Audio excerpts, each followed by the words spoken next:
What's up, everybody? Welcome back. We have another weekend watch in store. I know I've taken a couple weeks break, but now we're back ready to go. It's April, which means it's almost May, which means it's almost conference tournament time and NCAA time. But before that, we have 3 awesome games on tap ready to go. These games not only have effects on league standings, but national rankings, and then could affect everything that happens at the selection show. It's time to dive on in, see who's playing who, and give you my guesses for who comes out on top. It's another weekend watch. All right, first on tap for the Big Ten. Michigan at Northwestern tonight, April 18th at 4 p.m. This game is actually on ESPNU, which is awesome. As you all know, I love to see women's lacrosse on TV, on actual TV, not on like type it on the computer TV. So really excited to have access to this game and watch 2 awesome teams go to battle. Coaches, Kelly Monte-Hiller obviously is the Northwestern coach, and then Hannah Nielsen for the Wolverines is a former Northwestern player and coach. So these 2 are gonna be very familiar with each other as they step onto the field on Thursday.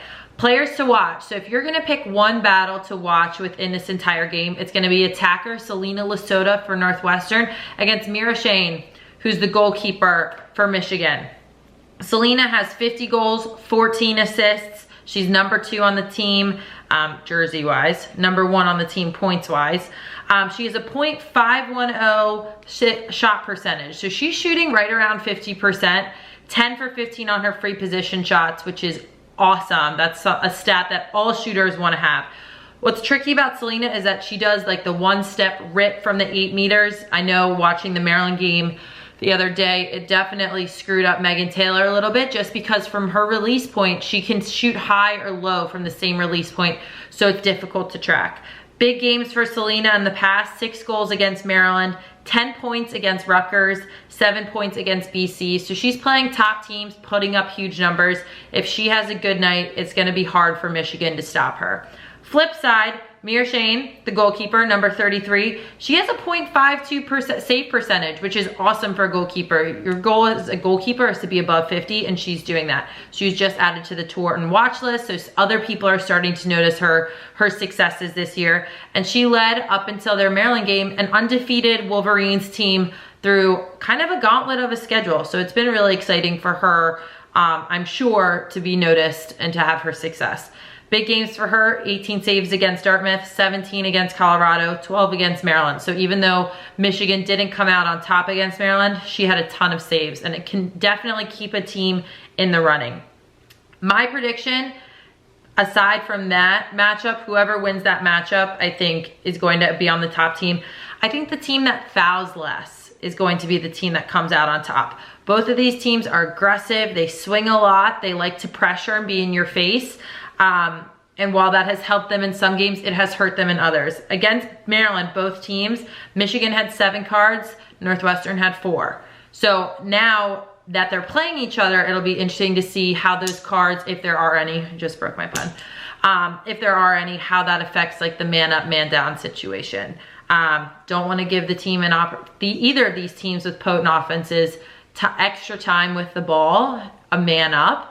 So really important for them to limit their fouls, limit their cards. I think the team who limits those will come out on top.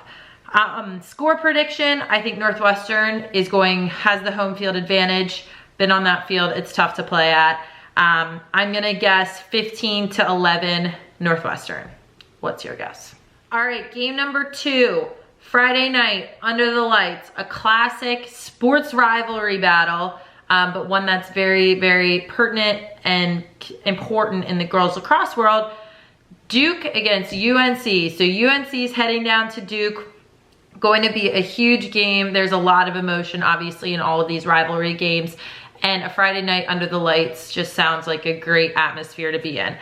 This game, I think, comes down to possession. It comes down to the draw. Whoever wins possession and gives their team more opportunities, that's the team that's gonna come out on top.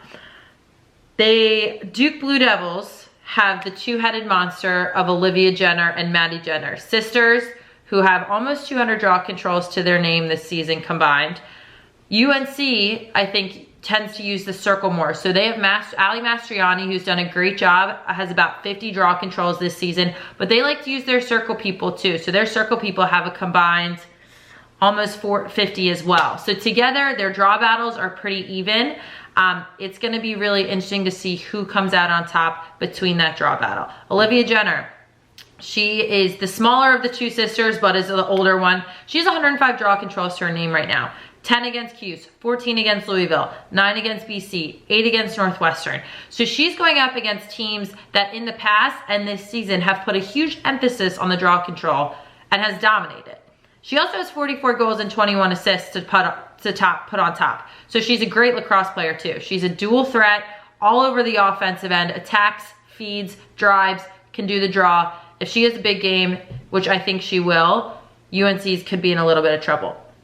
Combine that with Maddie Jenner, who's 6'2", very tall, very strong, who has 81 draw controls this season as a freshman, 13 against Northwestern, 7 against UVA, 12 against both Campbell and ECU.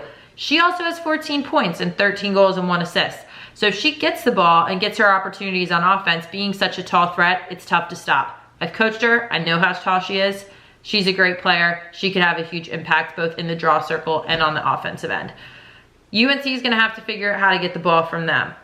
With Wood, Kayla Wood, Gianna Bowe, Ali Mastriani, their top 3 that started on the circle against Cuse last week, I think they could give them a little bit of a run. Mastriani has 48 draw controls this season, 10 against Maryland, 6 against Elon, 5 against Virginia Tech. So she's able to get the ball up to herself. She's also not afraid to use her circle people. Kayla Wood has 21 draw controls, had 4 against Northwestern. Gianna Bowe, 28 draw controls, had 9 against JMU, and also has 17 points. So it's a little bit of like a cat and mouse where one team likes to go up to themselves, one team likes to use their athleticism and their circle people to win possession. Bottom line is whoever wins the ball in that center circle, takes care of it on offense, will be the team that comes out on top. Even though the Duke Blue Devils have the Jenners, and I have a soft spot for them, I played with them, I coached them, love their family, I do think UNC is going to come out on top. Their athleticism all over the field is just hard to beat. However, I think it'll be a close one. I'm guessing 12-10 UNC under the lights at Duke for a big away game ACC showdown. And finally, the last game on tap. Another big one for Northwestern. Northwestern's schedule is really tough this year, both in conference and out of conference, which is a credit to them. If you want to be the best, you have to play the best. Notre Dame is hosting Northwestern Saturday at 7 p.m. So another huge night game for the Wildcats and a huge test for Notre Dame at home. These two teams, both in the top 5 or 10, depending on what polls, are extremely similar. It's almost scary how similar they are. They have multiple offensive weapons. They dominate the draw circle. They play a high pressure man-to-man defense that slides and crashes and is really difficult to penetrate. And they both have solid goalies. They're very, very similar this year, which I think is gonna make for a really, really fun matchup to watch Saturday night. If you're on Northwestern, you have Lindsay McCone, Jackie Gilbert, Selena Lasota, Isabella Skane. Flip side, you have Lynch, Andy Aldave, Madison Howe, Savannah Buchanan. You have all of these people on offense and defense who can play both ways for Northwestern and for Notre Dame, that it's gonna be a really run and gun, up and down matchup. They're gonna try to figure out how to get kind of that inside scoop, how to penetrate the defense, how to work the offense, how to get their goals in to win the draw. All over the field, I think there's gonna be a lot of scheming and a lot of game planning. I think this game, however, is gonna come down to one thing, and that's goalkeeping. Both teams, above all else, all of their similarities have incredible goalkeepers, which can bring them into game make or break situations, and they are willing to put the team on their back. Notre Dame has Jackalone. She's had an awesome year for the Irish this year, a .530% save percentage, which is awesome. Again, as goalies, we want to be above 50%. She had 10 saves against UVA, 12 saves against Virginia Tech, 7 against Duke, 10 against BC, and 14 against UNC in their huge win over the Tar Heels. So in ACC play, she's been unstoppable. She is a huge leader for their team, vocally, emotionally, physically. She's done a great job for them this year, finally getting notoriety, getting some credit from the media and outside sources.